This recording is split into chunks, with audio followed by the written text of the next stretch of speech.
Hey guys, it's Kim here, and welcome to Final Fantasy XIV, where today I'll be taking you through the basics of Chocobo Racing in the Golden Saucer.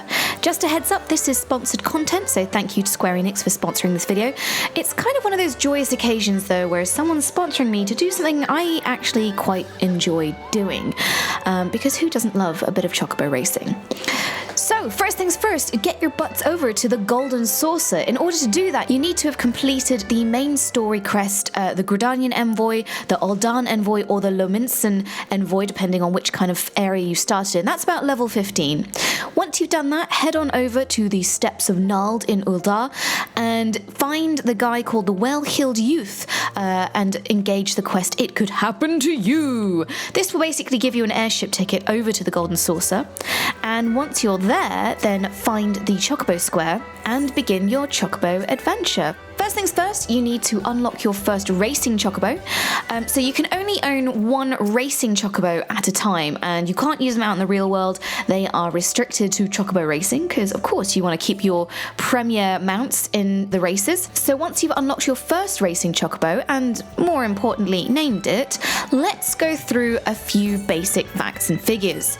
So first things first, if you bring up your main menu, there is an area in it to access Golden Saucer stats, and this is basically where you're going to see a lot of stuff about your Chocobo. First things first, there's the rank, and this basically is your level. So the max level for a Chocobo is level 50, and at level 40 you can actually begin to retire your Chocobos, and when you retire a Chocobo you can basically start with a new Chocobo or use your Chocobos in breeding. Now I'm not going to be looking at Chocobo breeding, Duncan is going to be looking at Chocobo breeding, I'm going to be looking at racing, so be sure to check out his videos, and once they've come out I will link to those in the video description below. So whereas ranking is essentially your level, rating is your Chocobo's grade. So it's basically how well your Chocobo is doing. And the better your rating is, basically you can have access to higher level races, which means more prizes, more XP points, more MGP, which is the currency for the Golden Saucer. As such, the first classes that you'll be able to enter, given that your brand new Greenhorn Chocobo, is the Maiden Class, which is basically for rating 1 to 20. The R40 class is then for the rating 1 to 40, R60 is rating 41 to 60, R80 is 41 to 80, and so on and so on and so on. And the classes, the R classes go up quite high, and basically the higher up the ranks you get, you'll start getting locked out of the lower class races, because that would just be cheating. Next up, you'll notice the 5 main attributes of a Chocobo, and these are pretty important. So maximum speed, pretty straightforward, that affects how quickly your Chocobo can run. Acceleration affects how quickly your Chocobo can get to that maximum speed. Endurance basically is the threshold at which your Chocobo gains the lathered status. So basically, if you push your Chocobo too hard and make them accelerate and run too fast, they'll become lathered, which basically means that you start dropping stamina even faster than normal. And I'll explain this in a bit more detail once we start the racing. Stamina, it affects the total amount of stamina your Chocobo has, and this is pretty important in the races. And cunning basically is how effectively your Chocobo can navigate a course that features horrible hazards and rough terrain. So rough terrain basically is anywhere on the course that is either submerged in water or a steep uphill climb, basically anything that you think actually in real life would make your Chocobo slow down.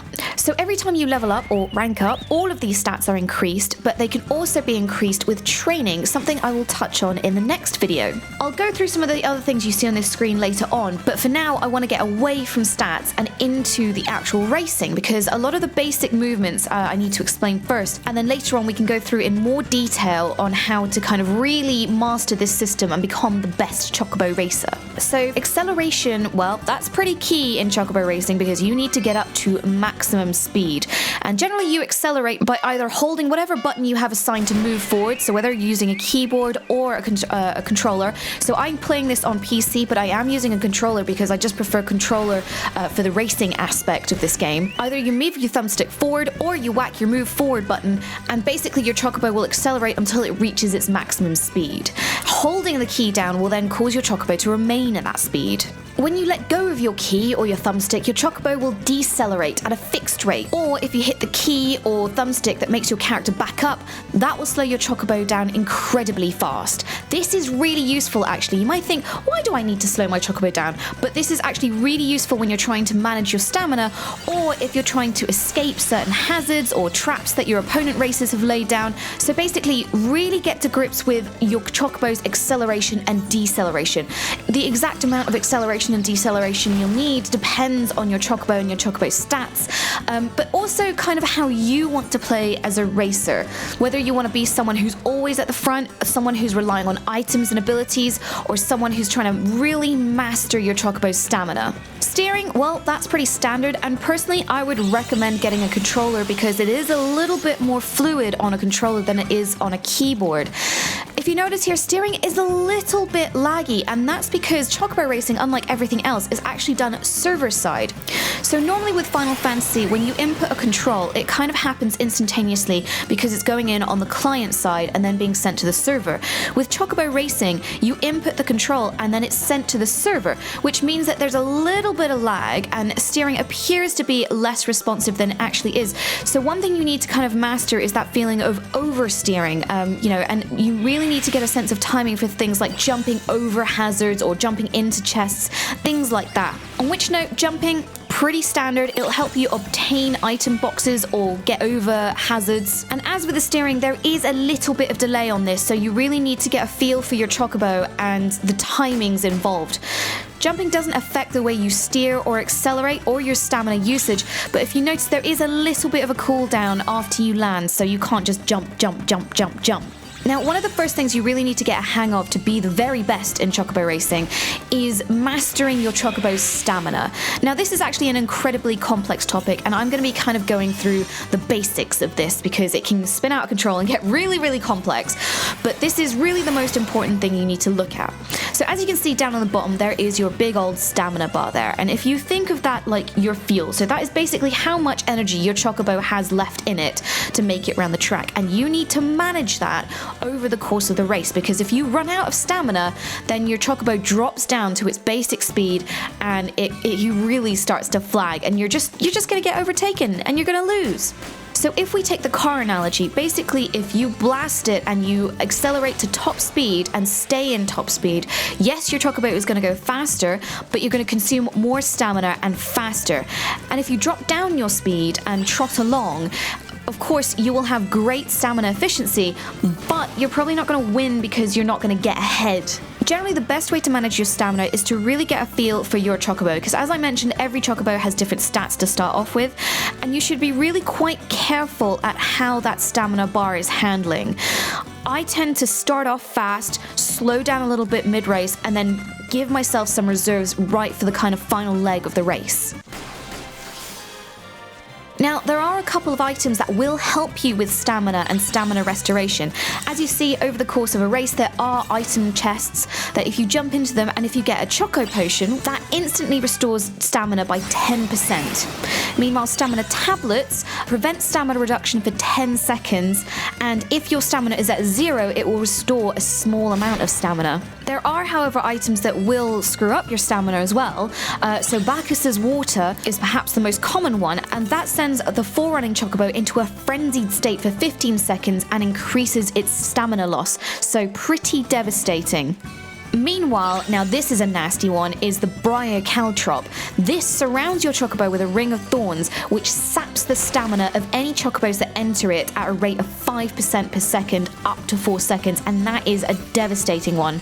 Things to note though, if you use the Briar Caltrop, it does take a couple of seconds to set off. So as you can see here, it's not immediately taking effect.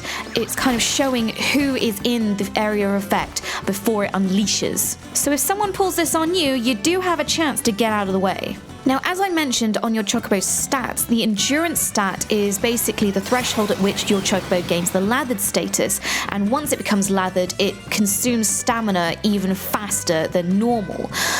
Now, to be honest, when you start racing, it's not too much of a bad thing if your Chocobo becomes lathered, but later on when you do the kind of higher hitting class races, this is something that you do need to kind of keep under control. Basically, if your Chocobo becomes lathered, then decelerate, pull back, and it should recover pretty quickly. If you're trying to conserve stamina for the last part of the race, then the lathered status is something you don't want to be in for too long. It's not devastating if you stay lathered for a bit, but it is something that will sap at you if you just ignore it and spend the whole race in that condition.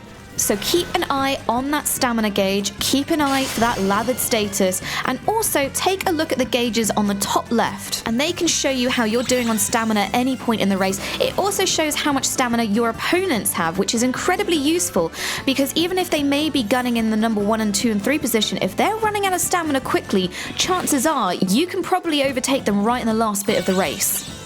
So yeah, have a play, learn your Chocobo, how they handle, how they work in terms of stamina, and deploy your own tactics to suit your play style in regards to stamina. But this is without a doubt the most important thing to become accustomed to if you're gonna win the golds. So now that we've gone over the basics of Chocobo racing and the importance of stamina, one of my pro tips is basically, here's the thing. Chocobo collision is on, so you can't just kind of go through people, you can block them, and that's something I highly advise you do. Start to master the tracks, learn where the curves and turns are, go for the inside lines, and plonk your big Chocobo butt in front of everybody else and block them. So if, as well, right at the end of the race, if you can shoot past someone and then sit right in their nose, they can't get past you, and yeah, that's essentially your way to victory. It's a bit of a rude move, I won't lie, but hey, this is how it happens in real life, kids. So that's a quick look at the basics of Chocobo racing. In my next video, I'll be taking a more in-depth look at courses, at items, and at abilities and training those abilities up. As I mentioned earlier, Duncan is going to be doing a video on Chocobo breeding, which is another integral part of Chocobo racing, so be sure to check out his channel, and I will put a link in the video description below once that video is released.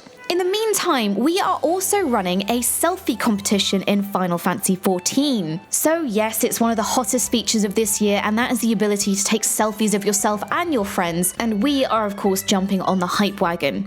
So line yourself up, take a selfie, and tweet your in-game selfie using the hashtag FFYOG and FFXIV. You don't need to tag it at Yogscast, as that will just get lost. However, you must follow our main Yogscast account, which is at Yogscast. The submission deadline is the 14th of February, after which we will contact you pretty much immediately. And the first place prize is basically your selfie will get turned into a piece of art by our Yogscast artist extraordinaire, Nina-Serena. It will get framed and signed by us, and you will also get a copy of the Encyclopaedia EORZEA. 4 runners-up will also get a copy of the Encyclopaedia EORZEA each. So yeah, get out there, be creative, take those selfies. It can be on your own, it can be with your minions, your mounts, it can be with friends on the server. Go absolutely crazy, and be sure to tweet us with hashtag FFYOG and FFXIV. Thanks very much, guys, and be sure to tune in for my next video where we will be looking a little bit more in depth in being a Chocobo racing master.